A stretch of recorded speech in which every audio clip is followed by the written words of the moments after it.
Gaffer, Birmingham to come on Tuesday night. They're obviously flying high at the top of the league. Just how tough a test is it going to be for us?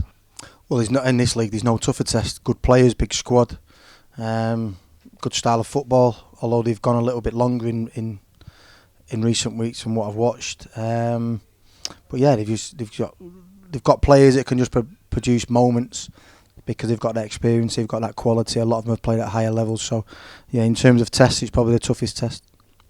In terms of miles as well, so it'll be our third long away game in 7 days. Just how much of a toll does that take on the player? It's not ideal. I disagree with the EFL putting that Wrexham game in. It was uncalled for. It was unneeded, especially the amount of free Tuesdays that we've got going into the last 6 or 7 weeks of the season with the schedule that we've had before Christmas, during Christmas, and then it's actually got worse in the month of January and February. So it's been extreme. Obviously, the cup runs that we've had have not helped, but we've had to do it. And once we pass this game, and then Saturday against Charlton, then Tuesday against Rotherham, then it does relax a little bit. We've got a big enough squad to deal with it in terms of the forward areas. We're just suffering a little bit at centre back at the moment. I mean, have you ever known a run of games like this? Because we've spoken. Like, it feels like the Christmas period almost hasn't ended yet. Not at this level. Although I would imagine Birmingham have had it because they've gone far in the Virtue Trophy. So I would imagine they've had it. You look at the Premier League teams in the Champions League and go along. I think we're due to play 58 plus games this year, which is, you're talking like a Premier League team that play 38 league games. Then they've got the Champions League, the FA Cup, the Carabao Cup. So the fact that we played 12 extra cup games has been tough, but rewarding as well. Like I said, we've got a big enough squad. We just need to shore up at centre back, and we need Jack Simpson and Dan Hatfitt, along with Omar Beckles. Where will we need to be good on Tuesday night? The biggest disappointment on Saturday, and we was okay on Saturday after a long week. We started the game poorly. Our starting positions were poor, our reactions were poor, the intensity was poor, and even though we went 1-0 up, it was from the only bit of play, the 10 minutes before half time, where it was actually aggressive and in people's face. So there was too many turnovers in the wrong area, too many times we got counter-attacked. But the good thing is, it was actually an even game, and we had no options. Obviously, Brandon Cooper going off is a massive turning point from our point of view.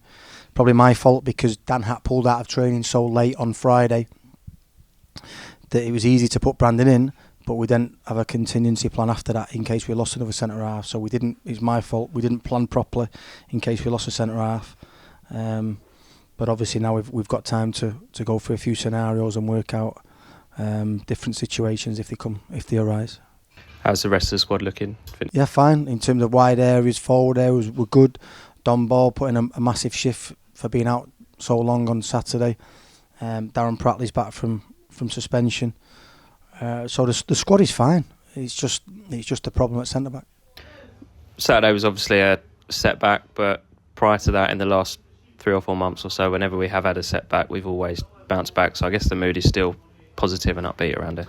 Yeah, no, the response from losing at home to Stockport has been a terrific response. We knew that we had the Lincoln, Mansfield,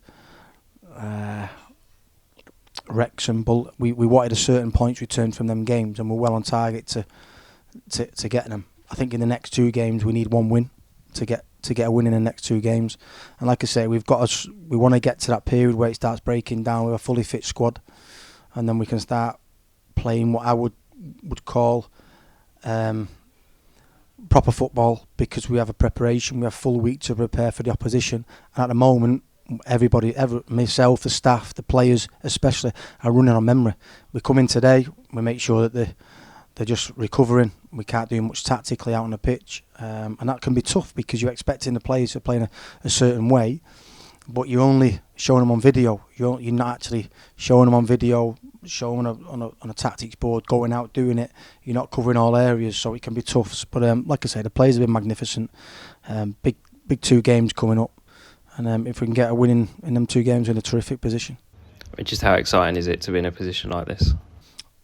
Well, at the 1st of December, we're one of the favourites to be promoted. And I said at the start of the season, when we bottom after the Shrewsbury game, I said to everybody we're a good team, but moments are going against us. You look at Bolton the second half, all they had was counter-attacks. Okay, they were good on a counter in their position, the players was there to counter, but we played really poorly, nowhere near the level that we can reach, and it took a top 6 team just to beat us on a dubious penalty, by the way. It was a very, very weak penalty, but we wasn't quite at it, and we could have still got something from the game, which is a positive, but for the remaining of the games now we need to make sure that we are at it, because we definitely have the personnel on the top end of the pitch to impact games.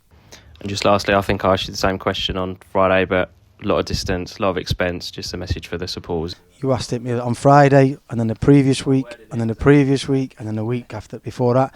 No, tremendous. It's difficult with this amount of games and the schedule and people having to take time off work. And again, it's not too far. I would imagine Birmingham's quite accessible from London or the outskirts of London, wherever our supporters may be. But we appreciate it. And I thought our supporters were terrific on Saturday. You can see that the players started lethargically and sluggish. What I will say is when we went behind, in the last 20 minutes, there's only one team trying to push and go for a goal. And like I say, that energy is important from the supporters, because the little minor details in the coming weeks, in the next 6, 7, 8 weeks, will be really, really important. And the supporters can give us those minor details. And like I say, just keep doing what you're doing, because they've been a tremendous help this year.